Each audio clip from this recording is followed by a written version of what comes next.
Yes, I'm surprised he said that, because I've been reasonably impressed with Bill Shorten as a parliamentary secretary in this area. But it gets back to Celestine's point, I think, that she made earlier, that she meets people every week who are surprised that it's even possible people can lose the two senses. That I think is where both you and Heather are fabulous role models and advocates for your community, because you clearly are living very full and independent lives within the capabilities of the with reliant on support that there is clearly not enough of. So the message I'm hearing very strongly from both of you is, with even more support, there is no reason for people to be much more present in the community and participating in the community at a full level. I'm happy for either you or Michelle or Heather to respond to that, or both of you. As you said, deafblind people can do everything, and there's no right way for any one person. Everybody is different. They need to have a service that looks at their needs.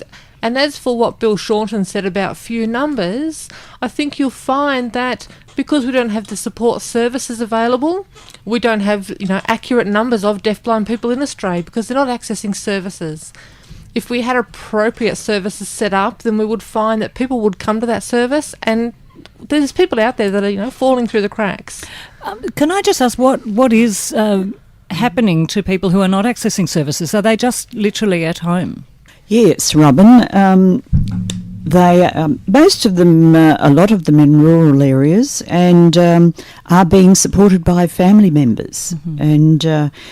And I think an interesting message for these people would be that an organisation like Able Australia can just provide enormous support for them, because it's very, very draining physically for a family member to provide continuous support to a person who's vision hearing impaired. And it's just something, and this is one of the main reasons also behind Deafblind Awareness Week. We're here to provide you with the support that you really need. So do you think perhaps there's also a question when someone either loses their second sense or is born without both senses, that they're not being adequately funneled into support services? Look, I think that's where the medical system, I think, if each medico or specialist was aware or provided the information of an organisation like ours to the family member or the parent of the deafblind person born, I think there would be an enormous potential there for support and assistance to people with deafblindness. So there's still a big way to go in terms of awareness, and that's, I guess, why this Awareness Week is so important. We're going to have to wind up, unfortunately, but I'd like to just invite first Michelle, if there's anything you'd like to say as a final point before we wind up the interview. Yeah, I just sort of think that where Able Australia has been so important, like, for instance, growing up in the blind community, I had to learn how to become how deaf people live their lives.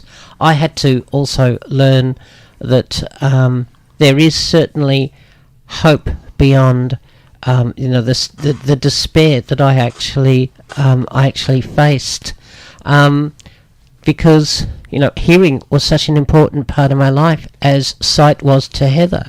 So I think if any of your listeners are aware that they may have a family member or somebody who they have concerns that have both a vision and hearing or other dual sensory loss, I would encourage you to contact Able Australia, so that the quicker you can get the ball rolling and to link in with services and to organise the appropriate funding through any package, etc. I think it's really important that you get onto this as soon as possible, because doctors said to me when I lost my hearing, as far as they were concerned, I should be put into some home and left.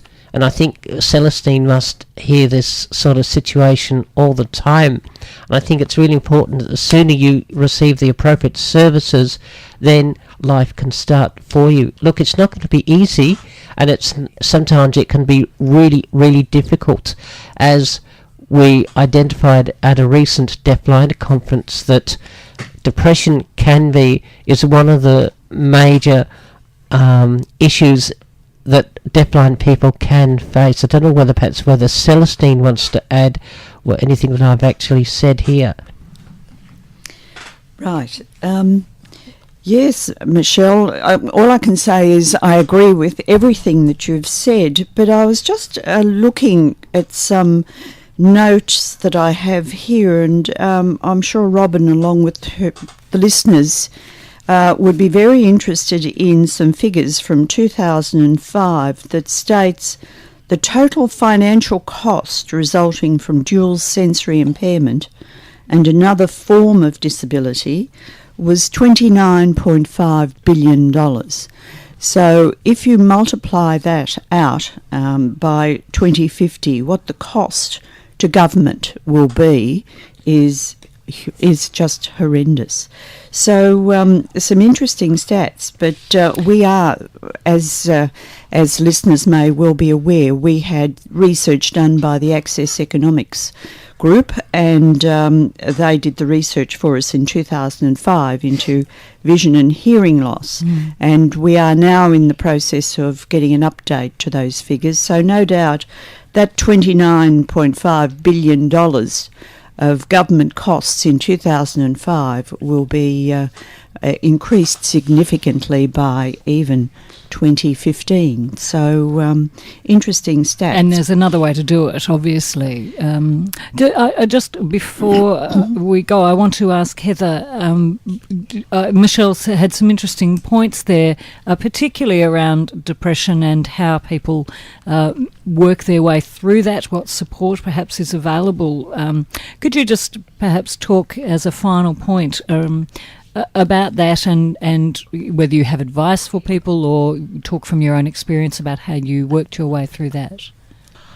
Well, my own experience, as I said, when I started to lose my vision, yes, I suffered from some severe depression, and I had to ask for help. So I think that's a very important thing, is don't be afraid to ask for help.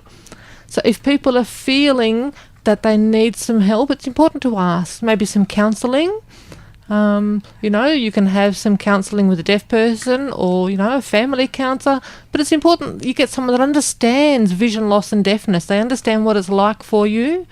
It's important to have some community support to help you get through the depression, and to look after your health is very, very important.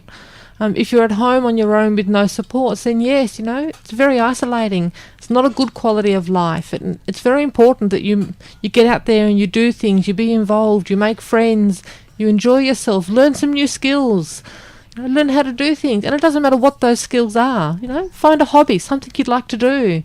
And then I think those things help you to feel better. And I remember for myself doing that and looking back at how I felt perhaps, a year, 2 years ago, I thought, wow, I've grown so much and I feel so much better. And that made me feel really good about myself and helped me to look positive to the future.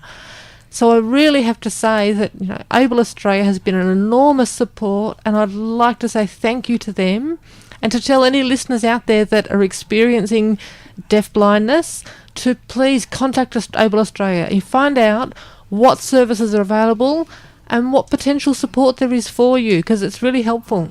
Thanks, Heather. And look, we will need to end there, unfortunately. It's been a fabulous and fascinating conversation with the three of you. I do just want to give out the Able Australia details. The phone number is 1300 225 369. 1300 225 369. You could go to their website, of course, ableaustralia.org.au. You can just Google Able Australia, of course, and that will take you to the website as well. But easy one to remember, ableaustralia.org.au. I've been speaking today within Deafblind Awareness Week, which goes through until the 27th of June. I've been speaking with Celestine Hare, who's the CEO of Able Australia, Heather Lawson and Michelle Stevens, friends who are both clients of Able Australia and have, as you can hear, talked very, very enthusiastically and passionately about the support that Able Australia has offered them. I also would like to thank Dennis, who has been interpreting for Michelle, and Kathy, who has been interpreting for Heather.